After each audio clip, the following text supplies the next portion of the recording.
Hello everyone, আসসালামু আলাইকুম। আপনারা কেমন আছেন? আশা করি ভালো আছেন। আর আমিও আল্লাহর রহমতে বেশ ভালো আছি। তো আজ আমার মেয়েকে নিয়ে আসলাম, একটা অ্যাপয়েন্টমেন্ট আছে ওর ব্লাড টেস্টের। তো ব্লাড টেস্টটা করানোর জন্য। আর আসলে আমার মেয়ের আমার মনে হচ্ছে যে ভিটামিন ডিটা লো হয়ে গিয়েছে। তো ভাবলাম একটা ব্লাড টেস্ট করিয়ে নেই। তো প্রথমে আমি ভাবছিলাম ও আসলে ব্লাড টেস্টটা করাতে অনেকটা ভয় পায়, আমি কিভাবে ব্লাড টেস্টটা করাবো। তো পরে দেখলাম যে আবার দিয়েছে ব্লাড টেস্টটা। প্রথমে ভয় পাচ্ছিল, পরে আমি কুলে নিয়ে বসেছিলাম। তো ও দিয়েছে ব্লাডটা। আর আসলে আমার অনেক বেশি ভয় হয় ব্লাড টেস্টটা দিতে। আর বাচ্চারা তো আর ভয় পাবেই, এটাই স্বাভাবিক। তো এই তো আমি এখন ব্লাড টেস্টটা দিয়ে যাব। আমি হোয়াইটচ্যাপলে যাব, এখান থেকে কিছু ভেজিটেবল কিনবো। আর আমি একটা এয়ার ফ্রায়ার অর্ডার করেছিলাম আরগসে। তো হোয়াইটচ্যাপল স্নেস বাড়ি থেকে এটা কালেক্ট করব।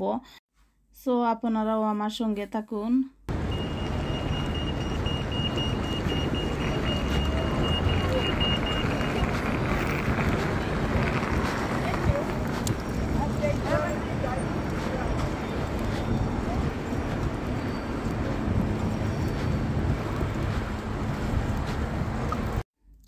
আর এই তো আমি ভেজিটেবলের শপে এসেছি।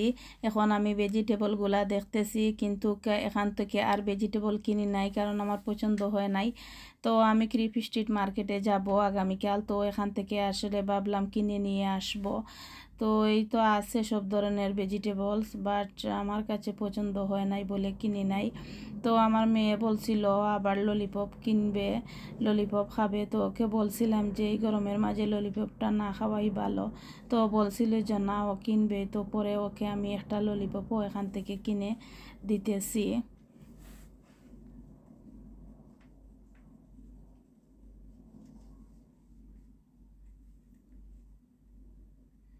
সো ভিউয়ার্স, যদি আপনাদের কাছে আমার ভিডিওটি ভালো লাগে তাহলে একটা লাইক দিবেন প্লিজ। আর একটা লাইক দিয়ে আমার ভিডিওটি দেখা শুরু করবেন। আর আপনারা যারা আমার চ্যানেলটি সাবস্ক্রাইব করেছেন আর আমার পাশে আছেন, আমাকে সাপোর্ট করতেছেন, সেজন্য আপনাদেরকে অসংখ্য অসংখ্য ধন্যবাদ। আর আপনারা যারা আজকে আমার চ্যানেলটি নতুন ভিজিট করতেছেন, এখনও সাবস্ক্রাইব করেন না, তো প্লিজ আমার চ্যানেলটি সাবস্ক্রাইব করে আমার পাশে থাকতে পারেন। আর এই তো আমি এসেছি এখন স্নেস বাড়িতে। এখান থেকে আমার এয়ার ফ্রায়ারটা আমি কালেক্ট করে নিব। আর আসলে এখানে এসে দেখি অনেক সুন্দর সুন্দর আসলে সামারের কালেকশন ওনারা এনেছেন। তো এগুলা দেখে আসলে আমার কাছে খুবই ভালো লাগে। আর যখন আসলে স্নেস বাড়িতে আসি আমি এগুলা দেখে যাই, আমার কাছে খুবই ভালো লাগে। আর এগুলা আসলে সামারে পড়তে অনেক ভালো হয়। আর আমি এখান থেকে এয়ার ফ্রায়ারটাও কালেক্ট করে নিয়ে যাব। আর আমার ছোটো একটা আসলে এয়ার ফ্রায়ার আছে। তো আরগসে দেখলাম যে 100 পাউন্ডের এয়ার ফ্রায়ার ওরা সেলে দিয়েছে 50 পাউন্ড করে। তো আমি একটা নিয়ে নিলাম। আর আমার আসলে বড় একটার দরকার ছিল, তো আমি বড় একটা এয়ার ফ্রায়ার কিনে নিয়েছি। আর আসলে এয়ার ফ্রায়ারটা আমার কাছে খুবই ভালো লাগছিল, অনেক পছন্দ হয়েছিল। তো ভাবলাম একটা নিয়ে রাখি। তো এই তো আমি এখন এসেছি কারিজে। আমি কাল থেকে হঠাৎ আমার মাইক্রো ওভেনটা নষ্ট হয়ে গিয়েছে, ওটার লাইট জ্বলতেছিল না। তো ভাবলাম যে আমি কিছুক্ষণ আগে আসলে মাইক্রো ওভেনটা ইউজ করে এসেছি। তো উপরে আসার পরে আমার হাজব্যান্ড বলছিলেন যে মাইক্রো ওভেনের লাইটটা কেন জ্বলে না। তো আমি নিচে গিয়ে দেখি যে মাইক্রো ওভেনের লাইটটাও জ্বলতেছে না, আর এটা অন্য হইতেছে না। তো কি আর করা, ভাবলাম এটা নষ্ট হয়ে গিয়েছে। তো পরের দিন আসলে আমি এসেছি কারিজে, আমরা এখান থেকে একটা মাইক্রো ওভেন কিনে নিয়ে যাব।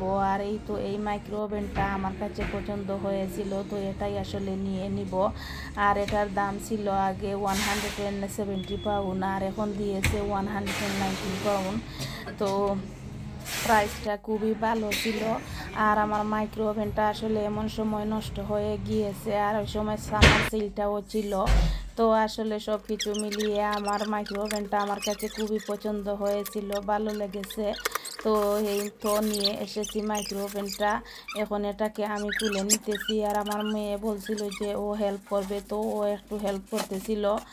আর আসলে এই তো মাইক্রো ওভেনটা খুলে নিলাম। আর এই যে এয়ার ফ্রায়ারটা এনেছিলাম, এটাকেও আমি আসলে ভাবে আনবক্সিং করে নিব।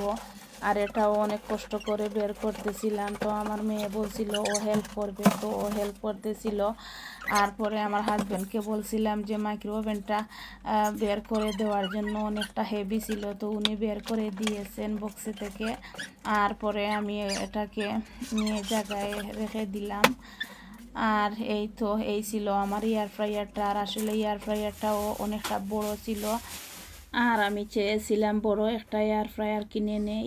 তো এটা আসলে বড় ছিল, তো আমার কাছে ভালো লেগেছিল, আমার কাছে পছন্দ হয়েছিল, তো এটাই কিনে নিয়ে নিলাম।